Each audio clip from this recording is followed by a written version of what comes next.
আসসালামু আলাইকুম।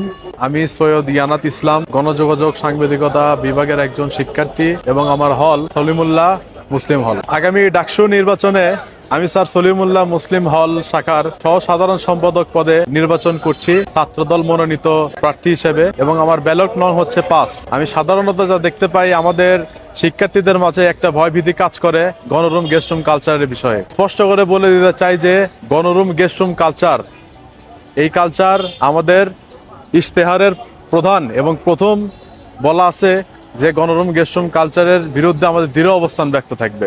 খেলাধুলার সাথে অনেকে আহত হয় বা অনেক নানান কারণে আমাদের আহত হতে পারে, সেখানে আমাদের ফার্স্ট এইডের কোনো ব্যবস্থা আমাদের হলে নাই।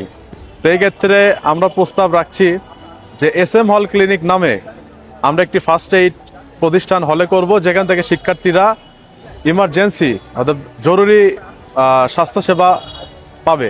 আমাদের কেন্দ্রীয় ইশতেহার রয়েছে, সেই ইশতেহারগুলো বাস্তবায়নে আমরা কাজ করে যাব।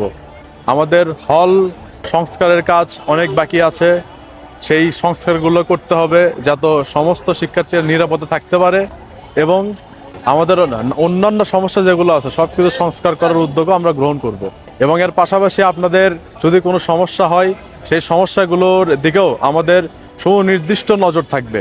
আপনাদের কাছে আমি আমার ব্যালট নাম্বার 5 নম্বরে AGS পদপ্রার্থীতে ভোট চেয়ে আমার বক্তব্য শেষ করছি। ধন্যবাদ সকলকে।